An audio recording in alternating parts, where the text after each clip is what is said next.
Happy Saturday, everyone, and welcome to Disc Golf Daily on the Weekends, a DGPT history. This is episode 2, and in episode 2, I interview Norma Dodge and Todd Dodge, Steve Dodge's mother and brother. We dive into what made Steve who he is today and a little bit of how they interacted with the tour throughout not just the start of the tour, but as the tour progressed as well.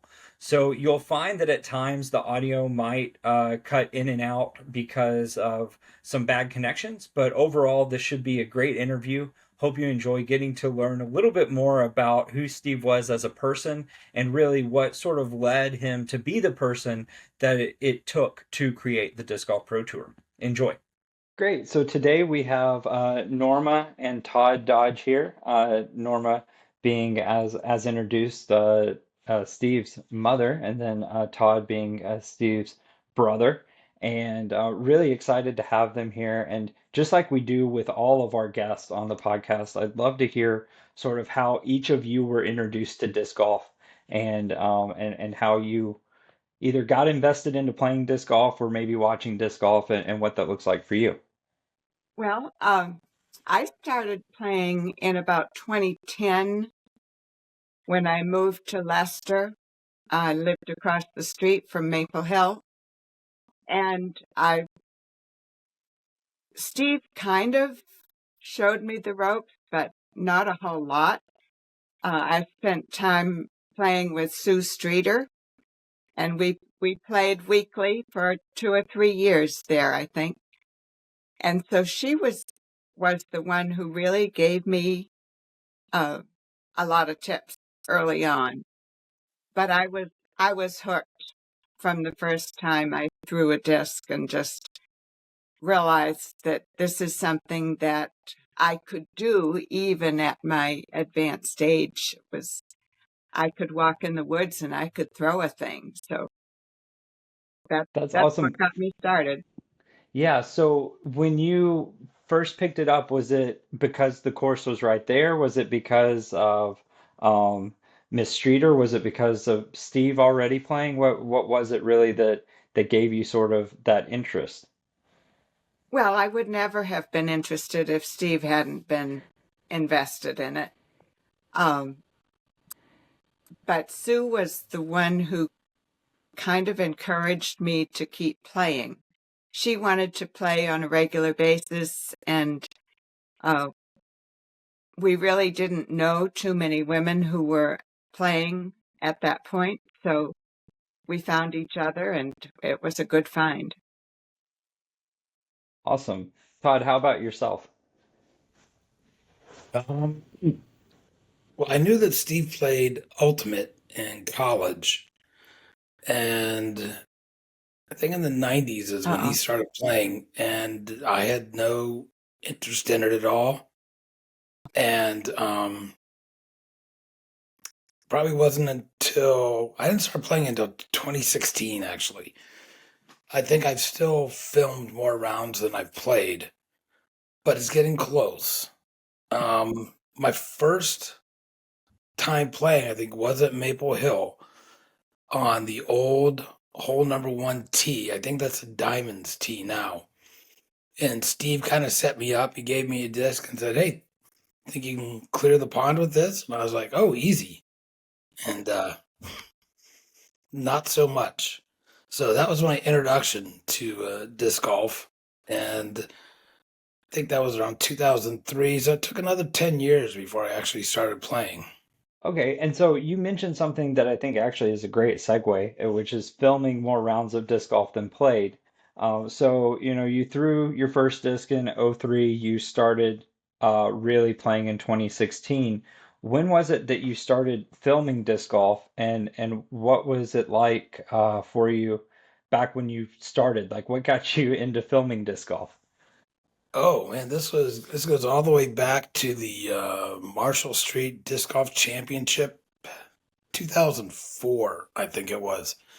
And Steve said, "Hey, we're doing a tournament, and I'd like to get some film of it. Do you want to come shoot some film for me?" And I was like, "Sure." I have no idea what I'm doing, and I have no idea what disc golf is, but yeah, let's give it a go. So I went up there with the family VHS camcorder, probably weighed 20 pounds with the big old tapes in them, and started walking around filming these guys. And that was the birth of that. Yeah, and so I give us a little bit of information, I guess, as to how that sort of evolved. Because, I mean, you guys started, I guess you said birth of that. I mean, everyone sort of remembers the Marshall Street DVDs and I guess even VHSs maybe before that. What was it like to sort of like start doing that and what sort of pushed you?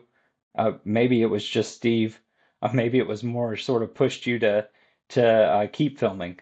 The genesis of the filming again was, me and a camcorder walking around trying to catch holes, figure out how to follow a disc, figure out where to position myself to get as many throws at one time without having to move too much. And I think I'm trying to think, I think they were all DVDs. I don't ever think it came out on VHS. But Steve bragged that they would be out by Christmas, which was a 6 month turnaround, which was absolutely amazing at that time. And there might have been a few spoilers by that point after 6 months, but he would build the whole story and take all the tapes, download all of those tapes, and then spend hours in front of the screen editing that, doing the voiceovers for it, just creating the product that came out to be, and then adding in things like the Lucky Dogs or the Heartbreakers or the Rollaways or the bloopers. Just the amount of energy and time that he had to put into all of that still blows me away considering what he was working with. He didn't have all the fancy editing tools that these guys have now. I mean, it was, like rocks and wood trying to create a skyscraper versus, having the cranes and the power tools that they have now. Yeah, yeah, for sure. And self-admittedly a person who just picked up a camera and started filming, not going out there with even the bells and whistles in regards to filming, whether that be the videographer or the equipment. Um, and so, I mean, one of the things that really stood out to me as we got into it, and as you even mentioned, sort of at the beginning with the whole statement of like filming more rounds than playing, is by the time the tour started, or it got time for the tour to start in 2016. I mean, even though it was mostly at one course, you filmed almost as many disc golf rounds as anyone else in the industry. Um, so all of that being said, Todd starts playing disc golf 2016, basically when the tour starts. Norma, you've been playing since 2010. So it's my understanding somewhere around end of 2014, beginning of 2015, Steve has the idea, or at least I shouldn't say has the idea. He had the idea for a little bit, but he begins actually pushing forth the idea of the Disc Golf Pro Tour. And as close family members, people that I've even come to know through all of this, you both were very invested, or at least seemed invested from the beginning. And so I really wanted to sort of dive in today. The main reason why I wanted to talk to both of you was to get to hear sort of your side of what it was besides just Steve being a close relative, what it was that caused you both to sort of buy into the Pro Tour and how that progressed. Like, was it like an immediate Steve said, "Hey, I'm going to do this," and you both said, "Hey, I'll help," or was it did it take him asking a few times? Like what did that look like? And we can again start with Norma on this one, and then we'll go to Todd. Oh, goodness. Well, I think it just kind of morphed. It started with the tournament at Maple Hill, and I don't know about the rest of the crew that was working early on, but it was just so much fun to be at the tournament that once I had been to one, I wouldn't dream of missing another one. And I don't think I have in all those years.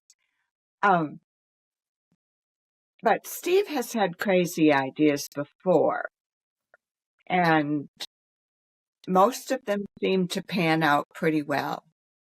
And so if he saw this dream and this opportunity to improve the way tournaments happened and improve the lot of the players, it just made sense, and you just do what you did. And I, of course, was really benefiting from the fact that Steve had two little girls and he had summers with them, and he kind of needed a little help running the tour, plus uh, being a dad. And so I kind of filled in where I could, and really I have some fantastic, wonderful memories. And you were a part of those, Seth. Just a lot of fun. Your support was just amazing. You hung in there with him right to the end, and you're still there, and he's not. Yeah, so you mentioned something that I'm hopeful that we can dive into with stories from both of you, but Steve having crazy ideas before and them sort of panning out. One of the things that has stood out to me as someone who's gotten to know Steve very well is that he's never short on ideas. And so I was really hoping to hear a little bit about sort of maybe some of those early ideas that you saw, maybe either when he was a kid or a teenager, that were, to your point, they did sort of pan out or were successful, and then maybe give some people some insight into how, how it came about that Steve felt pretty confident in pushing to make the tour work because of those other experiences. Well, I think early on, Todd and Steve were very creative, and they would make up games all the time. And I think that kind of led into the disc golf, let's try to make it better idea. When Steve was in high school, I think, and Todd was a freshman in college, uh, their dad lost his job, and maybe Steve got his crazy ideas from that, but he decided to open a miniature golf course. And Steve went to the town hall meetings with him, and Todd and Steve helped with the building, the physical building of the miniature golf course, and they ran it. And of course, the day that we opened was the day that their dad got a new job. So so they had to do that uh, pretty much on their own. And so I think that they learned a lot about business at that point and how to deal with rules and regulations and that kind of thing. So I think those things that helped a lot with Steve and the tour. Awesome. So that I love hearing stories that I haven't heard before. That's a new one for me. So now I'm gonna have lots of questions to get to ask Todd and Steve the next time I'm in person with them about mini golf. But Todd, to Well, go over. we'll play you $1 a hole.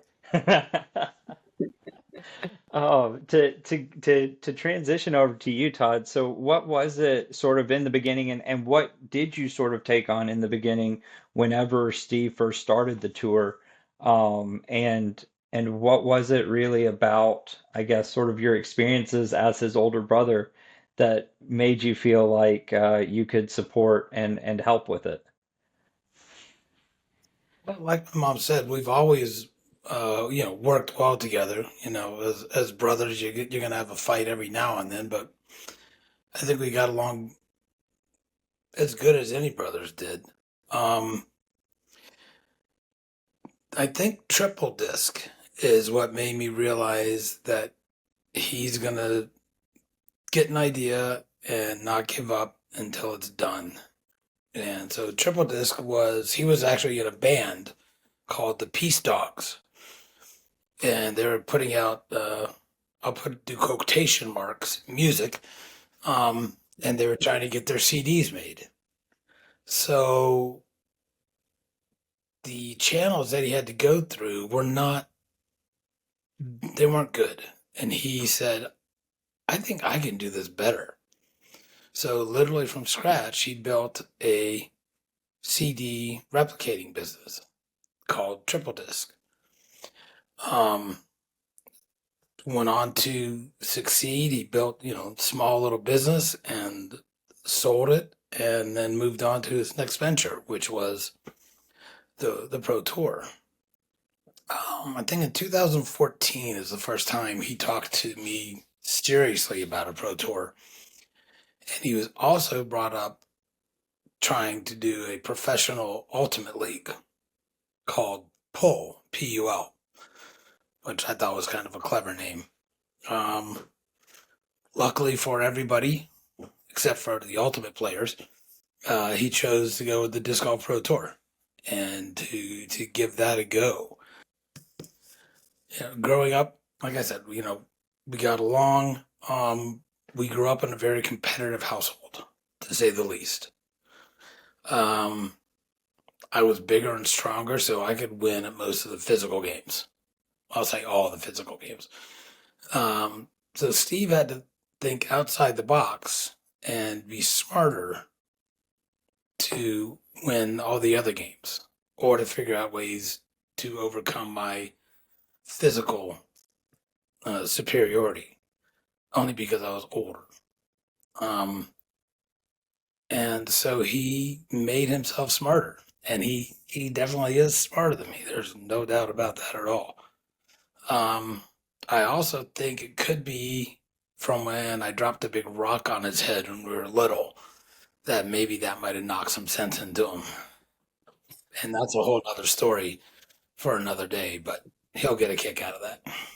So, so Todd, when the tour first started in 2016, was it still? I know to Norma's point, she's been at pretty much every iteration of the event in Leicester at Marshall Street and Maple Hill. But were you just sort of on board and around helping then? Did you go to any of the other tour events? I know we spent a lot of time together in 2019 and a little bit in 2018, but were you there and around for the first Pro Tour events, or was it sort of later that you came on in a more active way?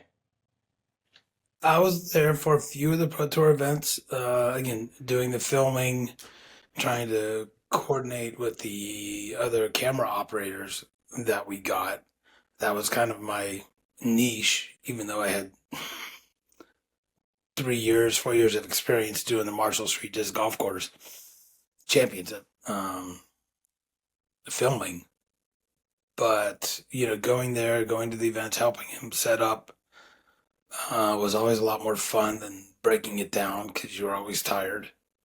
Um, you know, and Steve would sleep in the back of the truck because it was literally, shoestring budget, and you could cut corners everywhere you could cut corners, and seeing the sacrifices that he made doing the driving himself, packing up the big van by himself,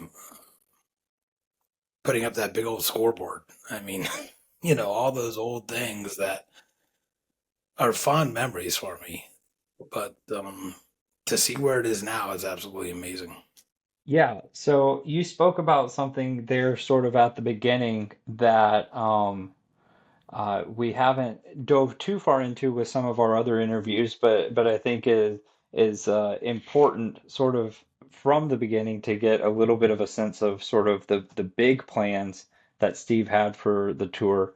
Um, the games and the what became known in the first year as Dodge City.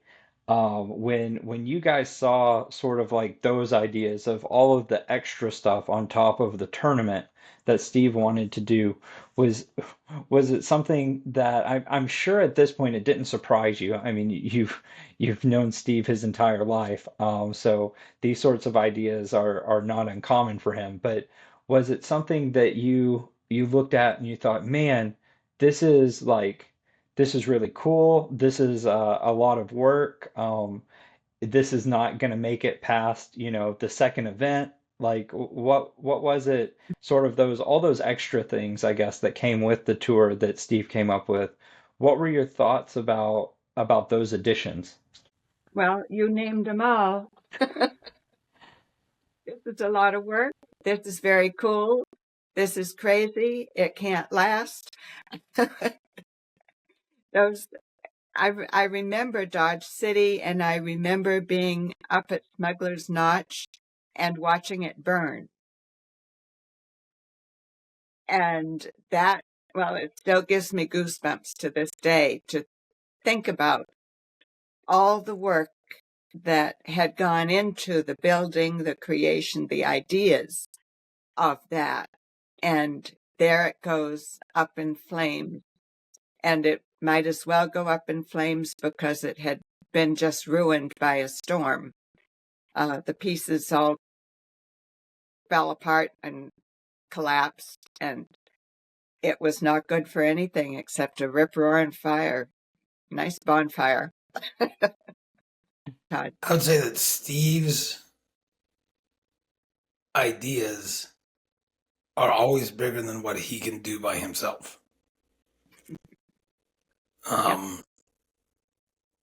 So when he comes up with all of these amazing, sometimes crazy thoughts, he does it not thinking of how am I going to get people to help me. He does it going, I'm going to find a way to get it done. He doesn't worry about the little things. He never doubts that it'll get done. Yeah, he's always looking at the big picture. Yeah. Yeah, that's And I have some memories from the first Pro Tour event that I went to where he it didn't matter that the tournament had already started. There were still things that he just knew that they were going to get done, even if it meant that it was getting done on hole two instead of before the round started. So yeah, that's a really good point. And just for a little bit of reference here, because of the timeline when all of this comes out, the story about Dodge City basically burning at the end of the first season. Steve has already mentioned it in his interview just briefly, and now it's been mentioned in this interview. And so we are going to in the next season, we're going to be talking with the whole crew that was out on the road helping set up those events, the touring professionals that helped. And so I definitely look forward to hearing their sort of perspective on the burning of it and how sort of both cathartic and also a little daunting it was that was sort of how that first season ended. But I think that it's a good sort of full circle moment. So besides just being supporting family members to the tour, were there any like specific roles or specific things that each of you sort of took on back as the tour started or right before it started that people might not know? Because to the point of most of this interview, you guys have spent most of your time sort of just behind the scenes supporting, but in many ways did a whole lot more than just be cheerleaders for Steve. Well, I'm thinking back on the times that I was on the tour with Steve and the girls, and I was given my least favorite job, or it was assumed that I would do my least favorite job, which is provide food. And I do not ever like to be relegated to the kitchen. Get me out of there. But I remember, like, some of the places that we stayed, people would give us their houses. Like one time there was a house, and it had a bed, a sofa, a lounge chair, a kitchen table, and a few chairs around the table. And the girls and I slept in a room that had no furniture. Steve may have slept in that room. He may have not slept. I have no clue. But those people left us 10 pounds of ground beef. And at that time, eggs were really cheap. And so we did a lot of eggs and spaghetti. But on that same trip, I was doing a lot of the driving so that Steve could work on the computer while we were going along. And I did a bit of responding. He was trying to do a fundraiser and have people call in and make donations. And he put me to work responding with the thank yous for all of that. And parking, of course. I've always been until recently, the parker at Maple Hill. And that's always been a lot of fun for me. Yeah, that was sort of my first memory was meeting you, and then the next morning you being the first person in the parking lot, um, out to help park Yep. people, and that's for anyone listening, if you've been to Maple Hill, maybe not necessarily in the past year or two, but if you've been to Maple Hill any before then, you definitely and drove a vehicle, you definitely met Norma there at the gate. She helped make sure that you were getting parked, and has always been just sort of a welcoming face there at the course. And then Todd, how about yourself? When was it? I guess you said you helped sort of with setting up some of the stuff there during the first event, but was there anything else besides that and the coordination of the camera people that you did there in the first year or two? I've kind of been like the firefighter would be, you know, being right next to Steve and something needed done. Yeah, I would go do it. Everything from running out to pick up food from the catering, going to the Office Max to get the bulletins that needed to be out 2 hours ago, driving shuttles, putting out the courses, the flags, the banners, packing everything up, putting it back into the trailer. Um, just whatever needed to be done. I don't know that I ever really had a specific job title or role once I stopped being a camera operator. But even when I was a camera operator, um, whatever needed to be done. Um, do you, Steve has one of those personalities that you want to be a part of where he's going. He Yeah. goes and he creates this huge wake, and you wanna follow along. You want to be part of that because it's gonna work. Yeah, yeah, no, I think that's a very apt way to put it. I think that also just in one of the things that I think is sort of maybe hard to communicate for people who know the tour only in its current iteration, but a little bit easier to communicate for people who know where the tour came from. When it first started, it meant that everyone had to sort of do everything. There wasn't like a spot for a person to just do one specific thing. If you were helping with setting up things, you were also helping doing something else. Or if you were out, on the course, you were still To Norma's point, you're still figuring out how to cook meals there at the end of the day or whatever. And so it really did take a group of people who are willing to be versatile and just sort of follow and try to keep up with Steve in some cases. Yeah, Uh, you're absolutely right there, Seth. And the very first tournaments were big banners saying, "Come watch the world's greatest disc golfers," and there was no charge. I mean, literally begging people to come and watch this. And I'll never forget a line. I think it was Terry Miller was in my ear in one of the events, and it was like one of the very first live broadcasts. And we're there trying to get everything set up and stressing out. And Terry's there. He goes, "Man, this is going to be great for the tens and tens of people that are watching this." But those original MSDGC tournaments, I would call them more of a gathering. It was a lot of people who they just wanted to get together. The fact that there was a disc golf tournament going on, almost secondary, but not secondary. I mean, obviously you had the crazy haircuts. You had the midnight poker games in the sap house. You had the pros volunteering and helping out and setting up the course and breaking it down.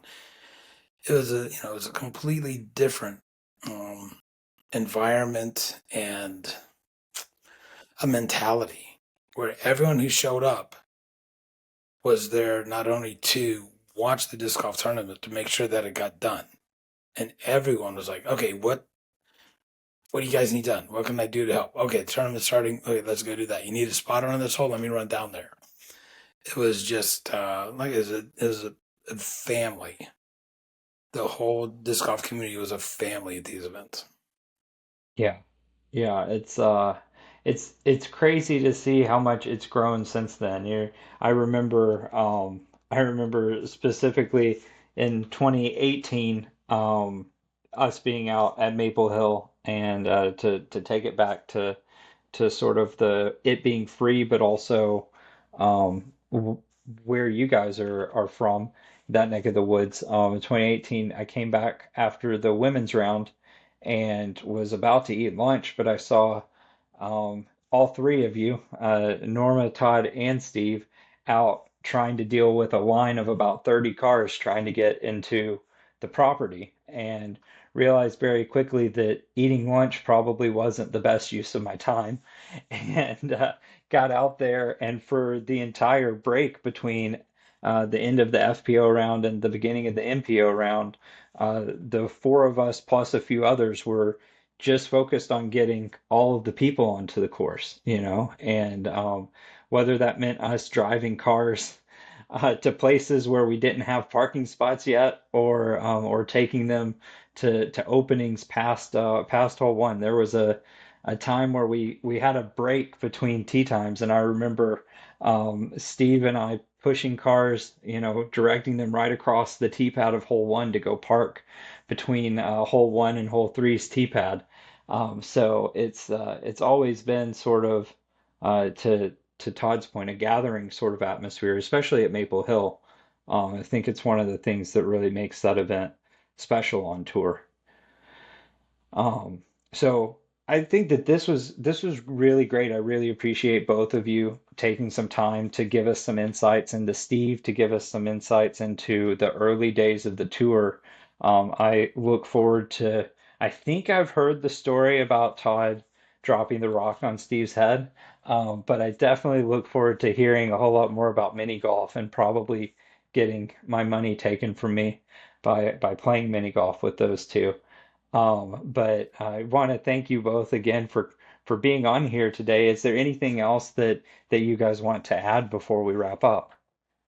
I think I want to say a reaction that I had last year. I happened to be in on the pre-tournament meeting where all of the DGPT people were there, and I was just amazed that all of these people had a separate job, and early on, you and Steve did them.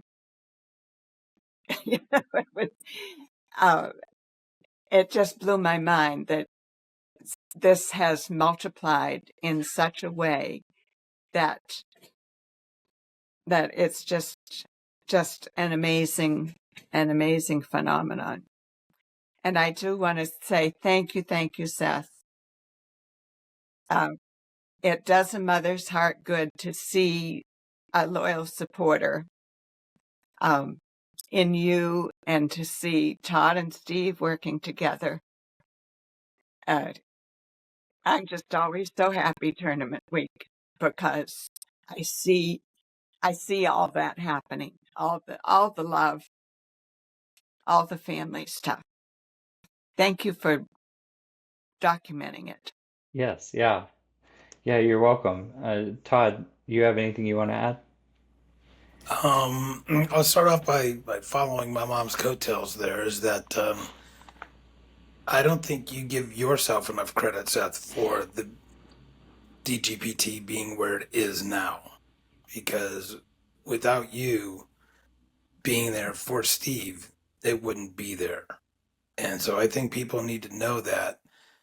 Yes, Steve was the face and he took the abuse and he got the accolades, but you were the man behind him for all of those years, or beside him, sitting in that lovely truck, driving down the road. Um, and working with Steve is kind of like watching a high wire act. You can't take your eyes off what's going on, and I want to thank you and everyone else who is there to be his safety net, because he's told me he couldn't have done it without the security of knowing that he had a lot of people like you, like my mom, uh, to be there to support him no matter what, through those great days to in those days when you know, we all looked at each other in the truck and said, wow, is this the last event? um so thank you for that. Well, thank you both for the kind words. I, from my perspective, I really did want to just sort of set out to document what it looks like for all of us. I think that I came in not quite at the beginning, so I don't have all of the same perspectives that you both get to have because you've known Steve his entire life, but other people who also helped out from the beginning. But it was a really special time and a really special thing to be a part of, and I really appreciate it. To Norma's story, I had a similar moment at Jonesboro this year, even in 2024, where we were out. I was there on the first day before the first tea time because I was actually training someone on the event staff to replace me, which was a really great thing to not have to worry about helping in that capacity anymore. But I was there, and within the 30 minutes before the first tea time, um, Evan, one of the Pro Tour employees who's been there since 2020, whenever we hired the first crew of people after the transition, he showed up to check in on us. And I said, Evan, we're good. There's been four people, all of whom are doing jobs that just Steve and I used to do, that have already checked in with me this morning. You're the you're the fifth person. You now represent more Pro Tour staff than we had in the first 4 years combined. So it's really been phenomenal to see how everything has changed, and I know that, in some ways the tour wouldn't have started without the two of you. Whether you guys want to give yourselves credit or not, as the mother and brother of the man who created it, you guys both had um, a very important role in making sure that the tour, I guess, came to be, um, because you guys helped mold Steve into who he is today. So, like I said, Really appreciate both of you. Thank you so much for taking the time out. I think that as we move forward in this project that we're working on, please don't be surprised if we don't have you back to talk specifically about 2019 whenever we get to that point, because I think to Norma's story about the 10 pounds of ground beef and eggs, there's a lot of really fun stories to come out of 2019 that we can all share with the rest of the world. So thanks again, and I hope you both have a great rest of your day. Thank you very much, Seth. Thank you so much. Yeah. Thanks again for spending part of your Saturday here with Disc Golf Daily. We hope you enjoyed listening to Todd and Norma as they recounted some great stories of Steve's childhood and really what made him who he is today. As we continue through this series over the next few weeks, you'll begin to hear from other people involved in the disc golf community as they began to rally around Steve in the creation and the planning of the Pro Tour. Thank you so much for watching. Please like, subscribe, comment, and share. It really does help us grow.